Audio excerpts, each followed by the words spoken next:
Hey everyone, welcome back to our next episode in our video conversation series. We have an amazing guest today with probably the best background I've seen so far. Yes. Definitely the best hat. We're going to be talking to Nate Brown, who's the Chief Experience Officer at Officium Labs, also created this amazing thing called CX Accelerator. I will shut up in just a second and let him give his full intro, but today we're going to be covering how do you create urgency to truly change customer experience CX for the better? And he is a resident expert on this subject and has a lot of passion behind it. So I'm super excited to welcome Nate Brown. Hello, what's going on, Jenny? Thank you so much for having me for this. I've been very excited to get to know you and the WEVO team, and this is going to be a great dialogue. So thank you so much for having me. Our pleasure. Yeah, we're stoked to dig into this one. It should be really meaty content. So to start us off, if you can kind of help, let's set the baseline, define it for those who are or aren't familiar, since it's used in a lot of different contexts as well. What is CX? Yeah, I mean, in my opinion, Forrester still has the best definition because it incorporates the idea of thoughts and perceptions and feelings, and it's this idea of the thoughts and perceptions and feelings that customers have towards a brand. Where do they come from? How can we ultimately enhance those perceptions in a way that customer behavior, their loyalty, is going to be favorable towards the organization and the additional customers that we want to be able to acquire through that word of mouth marketing capability? That's awesome. Yeah, that's obviously a really reliable industry definition, but broken down in a way that makes it a lot more plain spoken. So that's great. Thanks. So I'm curious, this topic came up as we were talking about it together. Is lack of urgency a really big challenge that you see in the CX community today?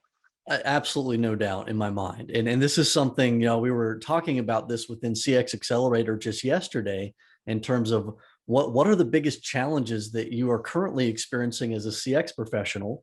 And people were circumventing around this topic of they're having trouble mobilizing people and getting them to see the value of this work, proving the ROI of the work, and having people long term in a sustainable way desired to participate inside of the CX initiative. So establishing that sense of urgency in the beginning, but then also keeping that fire lit in a way that's going to hook people in throughout the test of time and be able to get to a meaningful result and an outcome that will then fuel the work and allow you to do more of it as you persist in that role of a CX leader. Yeah, we hear that a lot at WeVo from customers and just conversations that we have with so many in the community. The same thing that measurement is a really big challenge. So, kind of teeing that up for a follow-up question in terms of specific challenges for gathering CX insights. Do you find it's most often about metrics? Is it more about objectives or technology or some combination? Yeah, I mean, it's definitely a bit of a combination there, but I mean, right out of the gate, it feels like there's too many pockets of CX data that happen. I mean, you've got your marketing team, which is oftentimes out here doing a relationship-based survey, like an NPS type of survey. You've got your customer service team, which is doing a more transactional, like, did we resolve your issue type of situation? And then you've got like a product team that's getting those insights, maybe doing customer roundtables, maybe a software usability scale or these other things. But in many cases, this data doesn't come together to paint a picture of the actual customer journey. And so we never get insight into why customers behave the way they behave. We just have these little fragmented pieces. So being able to be more intelligent about the way that we get data in the right places the right way, and then marry it together and find the correlations where it's like, oh, we set this expectation here. We ultimately didn't deliver on that expectation. Here's what that impact caused us down the road in this part of the journey. Or, wow, we set this expectation here. We knocked it out of the park. We expanded their share of wallet, their customer lifetime value by this much here. We have that same capability to do this with this demographic of customer over here and ultimately grow revenue by 20% or whatever it may be. So there's so many different correlations that we can find if we allow ourselves the ability to bring this data together in a more holistic way, a more centralized way. Yeah, that resonates so much. I mean, anybody in the industry that's been on the brand side or agency side, collectively has felt that siloed organization problem. And to your point, to the users, to the customers, it's one journey, it's one path, it's one experience. It's all Exactly. holistic. Yeah. Yeah, and there Um, we see ourselves.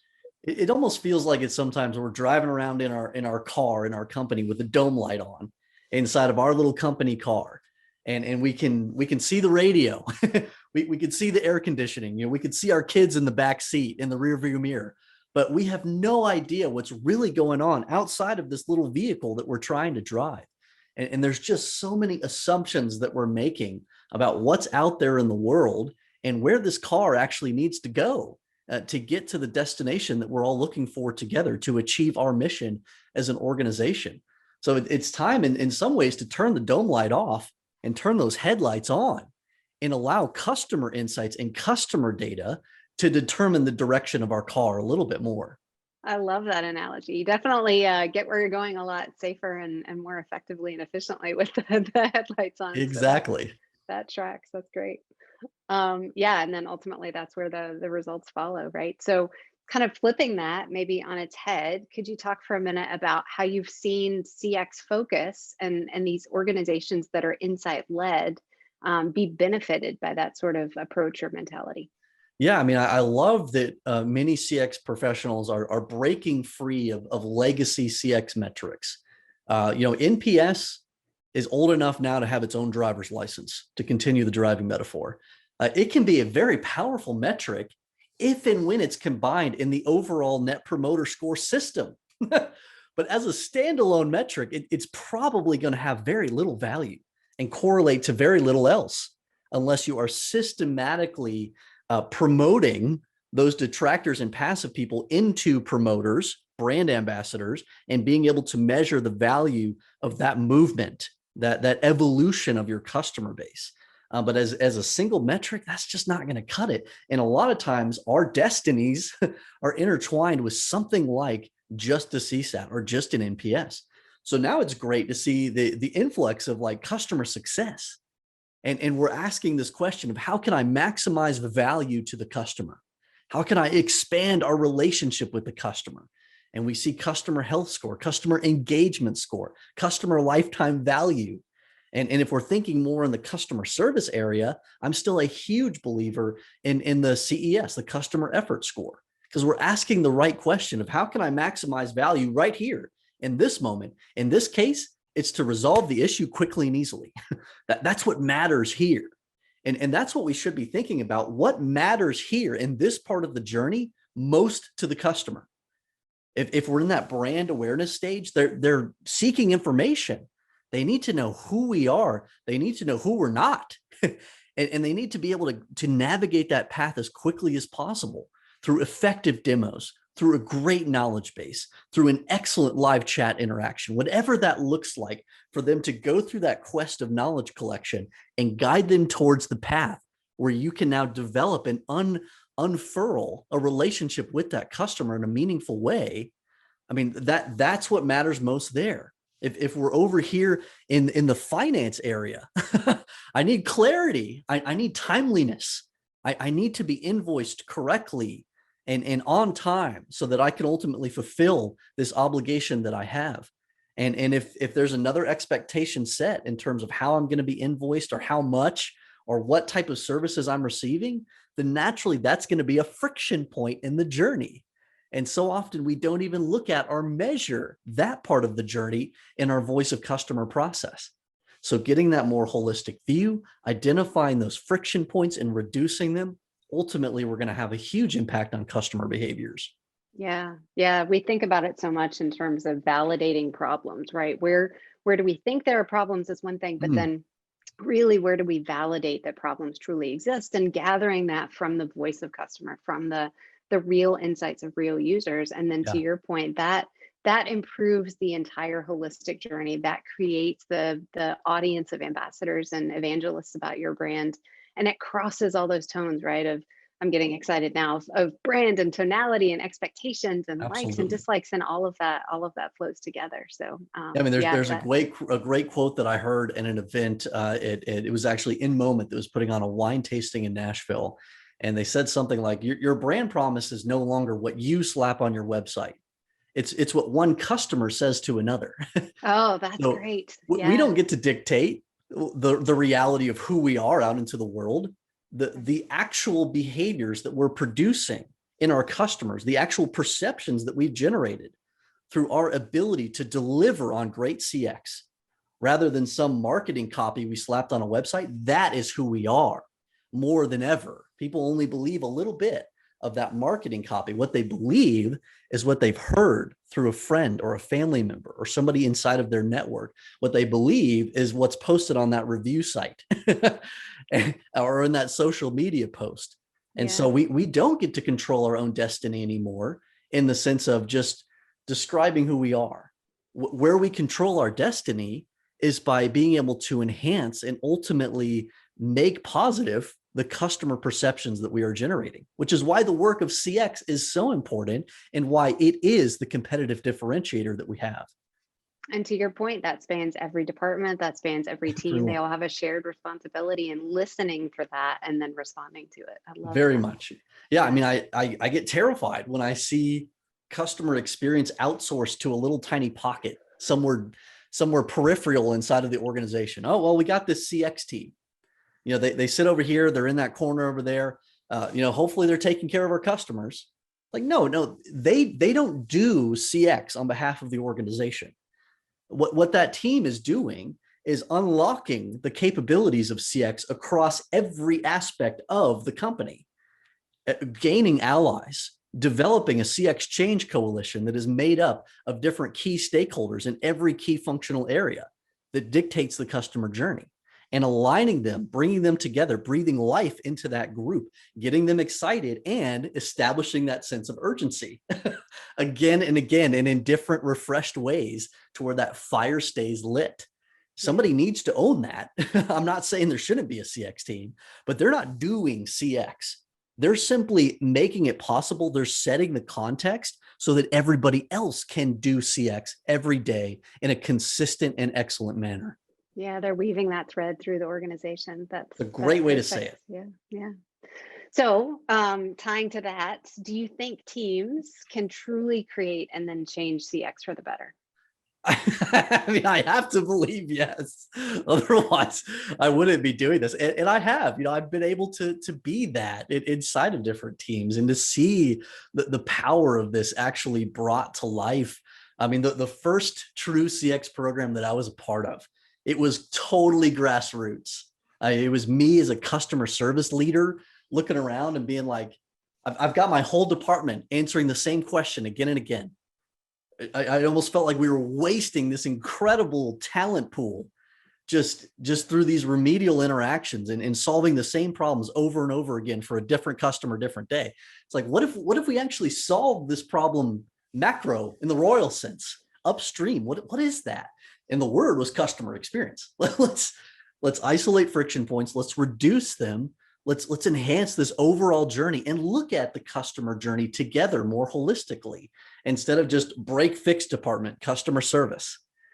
I And love so it. this awakening started in my mind, was able to start this grassroots program inside of that organization and had some great success penetrating the mentalities of the leadership inside of that group and making CX into a true function inside of that business unit. It was tremendously exciting. And then moving on from there, into my work at Officium, now I get to do that for a bunch of different organizations and really make some magic happen in terms Yeah. of, that CX is important. It's easy to talk about that. Now, and how do we actually make this concept take root in a meaningful way where you can show the ROI of it to where it can stand the test of time and generate the sense of urgency the right way in the beginning so that you can earn those allies quickly and accelerate the results, not get results overnight because it is a cycle, but to be able to accelerate that cycle to the point where people have an appetite for it. They don't lose interest and burn out on the concept of CX, which sadly has happened to so many organizations out there. They try it, they think it failed, and they give up because they didn't do it right. They didn't give it enough time. They didn't go about it in the right way. And ultimately, they just assumed that CX was the new gamification or the new digital transformation or the new culture buzzword, whatever it is. And, time to move on from that. Let's try, I don't know, some change management methodology is the new thing to save the business. Let's all get Lean Six Sigma certified as the next thing. No, CX isn't a thing. It's not like a program or an initiative. It is the way that you think about and ultimately behave as an organization towards your customers to enhance that perception that they have of you. It takes time to build that into the organization's culture, but it's the greatest thing that you can do as a company. So your enthusiasm in that answer tees up the next question really easily, which is, if we kind of had to summarize and synthesize for folks, why do you feel like it's important to create that urgency specifically for CX change, especially now? I mean, it's just such an easy thing to give lip service to. Everybody thinks that they understand CX. And this was part of the nature of the dialogue we were having in CX Accelerator yesterday, where an individual came up and he made a great statement. CX has become nothing because it became everything. And people lost interest. And we need to make a new word around it. We need to rebrand CX. And I'm kind of like, whoa. I don't think we're quite there yet, but I definitely respect and I see where he's coming from, because so many people have gotten burned out on the concept of CX because the urgency wasn't established and the sustainable change management process built in to where we can actually do CX management. CX management, the best practices, the principles, the processes that make up those perceptions that customers have of us. Yet we have an ability to do real things, tangible things, practical things that are going to lead towards measurable results and enhanced perceptions that customers have. But few people have the skill and or the patience to actually see that through fruition, to where we were here, our customers thought about us this way, we could measure that. We made these changes, we identified these friction points, we enhanced our customers' lives. To use a Jean Blissism in her brilliant book, Chief Customer Officer 2.0, how can we earn the right to enhance our customers' lives? We have done that. We've made good decisions. Now we can measure how that impact to our customer's life now improves the financial health of the organization. And unless that whole cycle happens, you're dead. You're dead in the water as a CX professional. And eventually people are going to move on to the next thing.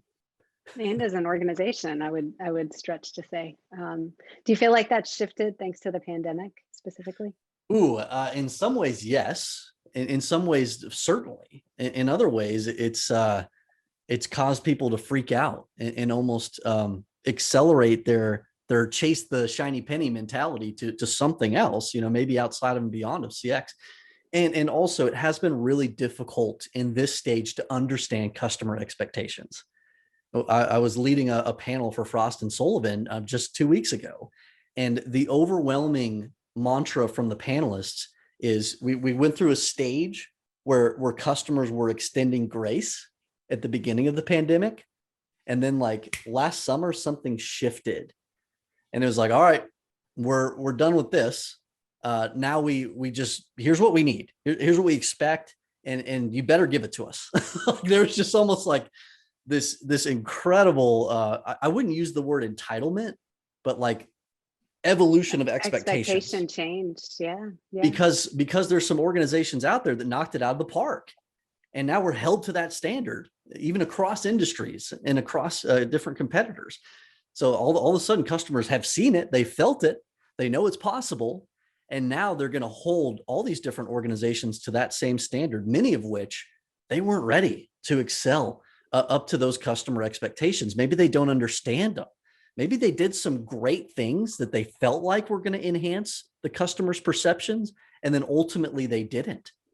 Because if you stepped out in faith and tried to accelerate a change because of the pandemic, but it didn't hit because you didn't have the right insights collected, you didn't have that voice of customer engine in place, you probably stepped out with your dome light on.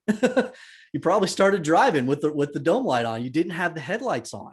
In terms of how is this actually going to impact our destination for our customers outside of this organizational box. Yeah. On the WEVO team, we hear that a lot, that it's, WEVOs are such a valuable way to gather insights and, It real is. user feedback, but it's also that it's a snapshot in time, and that Yeah.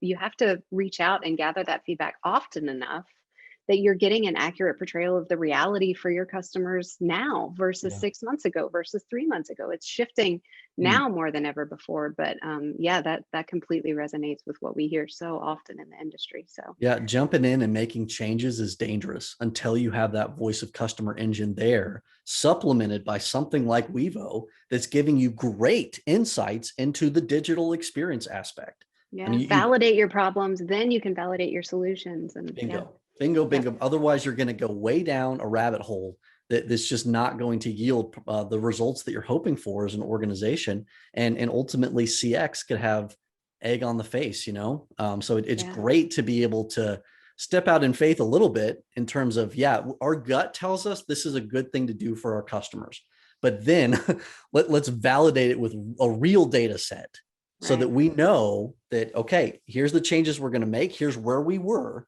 Now we can measure this on the other side of it. How have we changed our customers' lives? How have we altered their behaviors in a way that will open up share of wallet, open up renewal and retention, open up additional purchase capabilities, and whatever that looks like for you, we need to be able to make those correlations.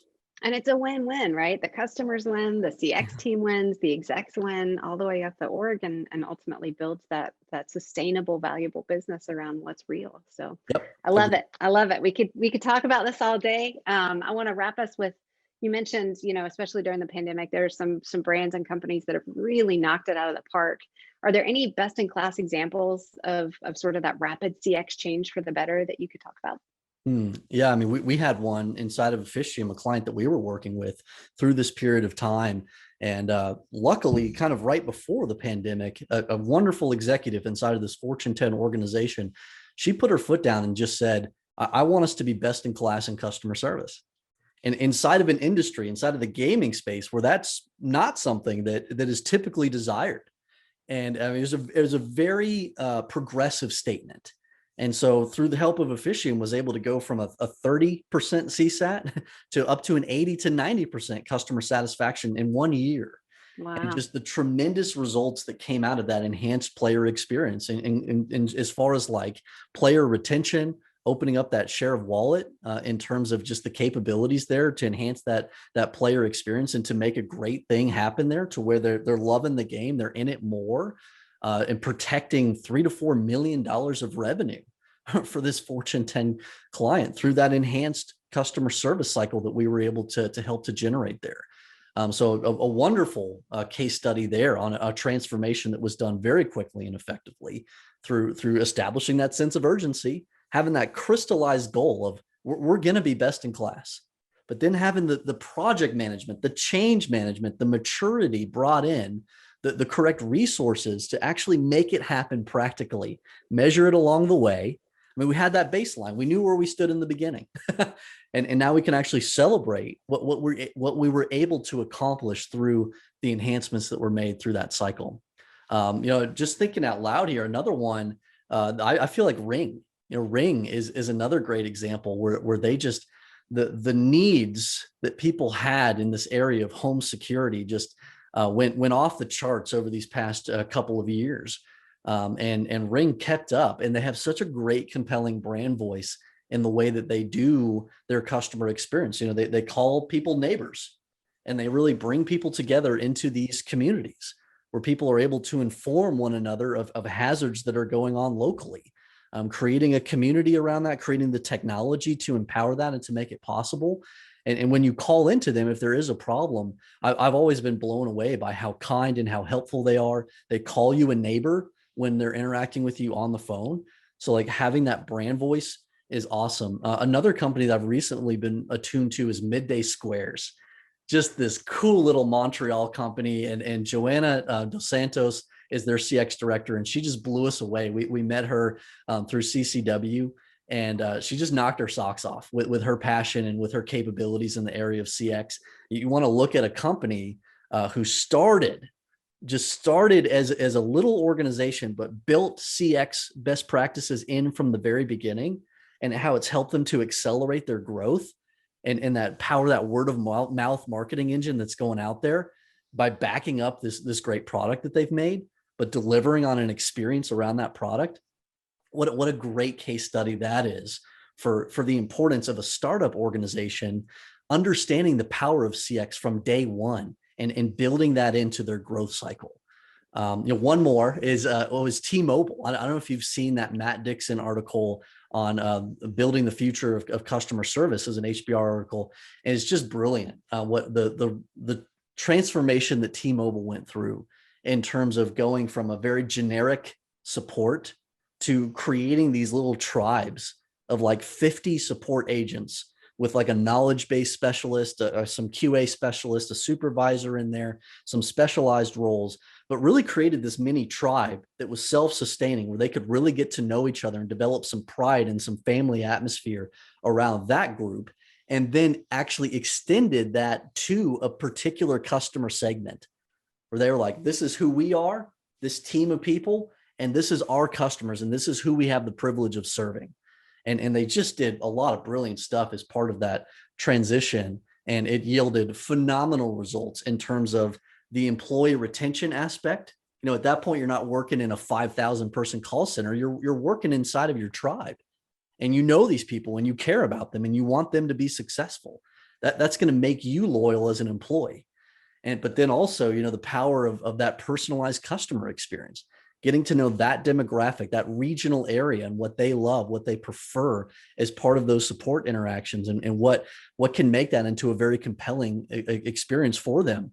There's power there, and they were able to garner great customer loyalty out of that and derive customer outcomes that were measurable as part of that transition. So I love seeing stories like that, where CX leaders are getting creative to build an experience inside the company first. And Officium has done a brilliant job of this as well, in terms of bringing the right people in, investing in them, caring about them, setting the tone of, we care about you. We are protecting you inside of this tribe. Now go fight the good fight for our customers. And we're here to back you up and to enable you to do that. That's what a great team does. That's what a great company does. They set the guide rails for amazing CX to happen. Yeah. And then they just give the little push and provide, just that support system around great people to make the magic possible every day. If you're having to sit there and babysit and whip people into shape and do tons of like aggressive performance management type coaching, you're not going to get there in terms of creating a very compelling and consistent customer experience that's scalable across your organization. It's about bringing people in that are a great cultural fit, and then providing that right house for them, that great structure around them to where they can be who they are and serve customers really, really well.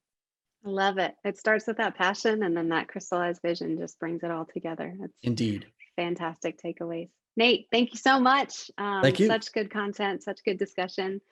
When we share this out, we'll make sure everybody knows where to find you and the CX Accelerator community. I find a ton of value there on a daily basis, as I know Awesome. many people do. So thank you, Jenni. Yeah, it's great to just continue the conversation there and elsewhere. So we'll do one more of these soon, and thanks again.